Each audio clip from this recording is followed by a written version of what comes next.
Oh hey, what's up? Welcome to my kitchen. It's a little cluttered, but it's cool. It works. You can cook stuff here. What are we gonna cook today, you ask?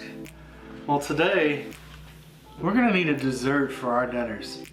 It can't always be about the savory. Sometimes you gotta do the sweet, and we are gonna bring the sweet today. We are going to make the ultimate banana pudding.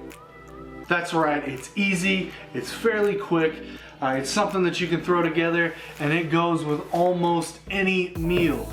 Staple of the South, here it is. Your first step is going to be to set up a double boiler. This is super easy. It's literally just a bowl or pan set on top of a pot of boiling water. It allows for a soft heat and will help prevent burning.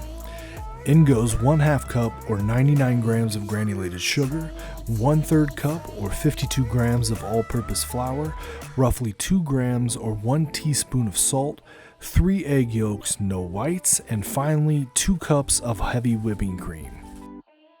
Grab your blender, start it a little too quickly and shoot liquids all over your kitchen because why the hell not? Then, realizing you're not a savage and you need to be a civilized human, slow it down a bit and try it again until your mixture has blended smooth. Next, grab a spoon or spatula because you're going to be stirring this MF for all eternity, aka 10 to 12 minutes, or until you have a nice custard form. May God have mercy on your forearms, my dudes. Now, once your custard gets Ethan Klein thick, it's time to take it off the heat. Now, as soon as you remove it from the heat, make sure you drop in a 1/2 teaspoon of vanilla while stirring it in and basking in the glory of having made custard without it coming from a box. Now, let your custard cool down, and now is a great time to grab a minimum of 5 bananas. Go ahead and peel them, and then make like Bobby Roode and slice them into glorious round pieces.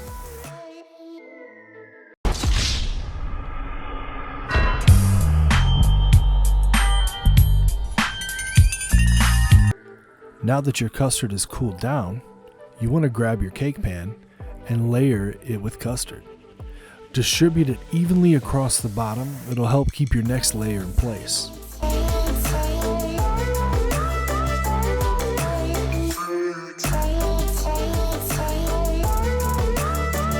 Here's where you start to layer in your vanilla wafers and banana slices. You can really do this however you like, but I like to really layer the flavors in together, so I alternate them inside of each layer. My suggestion would be to make sure that you have at least one full layer of each.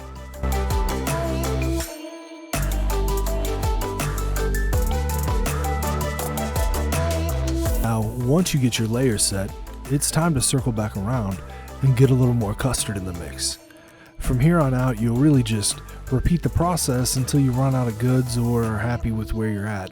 Then, of course, we're going to add some cinnamon and sugar for gluttony's sake. And here's where I really screwed up.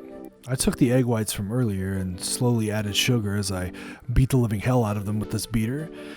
I beat them for probably a solid 30 minutes before I realized that it wasn't going to form the meringue like I was hoping.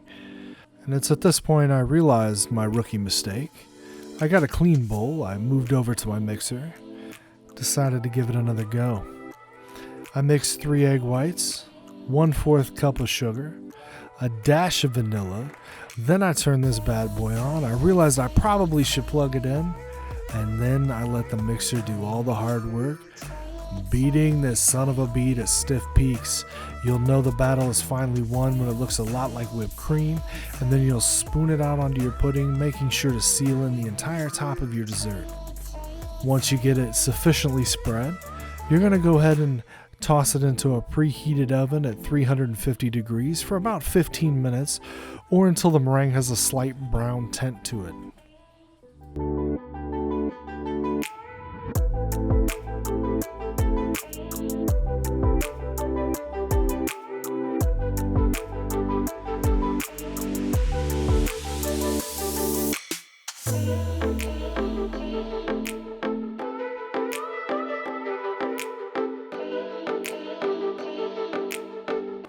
Now, I let it go about 20 minutes, and we're going to let it cool for about an hour and a half.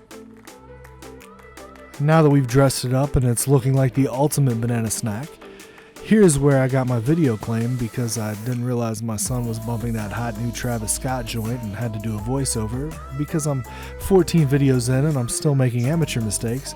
But this pudding is literal fire. It is so GD good. As you can see, I struggled a little bit with the meringue today on the top, and I maybe could have pulled back just a little bit on the oven, maybe left it in for about closer to 15 instead of closer to 20 minutes, but it tasted phenomenal. It really just sets off the meal. Nobody's gonna complain. It is awesome. So if you're looking for a great dessert, something that tons of people are gonna like, that is appropriate for pretty much any situation, this is the one for you. And if you like this, go ahead and hit like on the video, leave a comment, subscribe, every bit helps. I appreciate you guys stopping by, and I'll be back next week with a brand new recipe.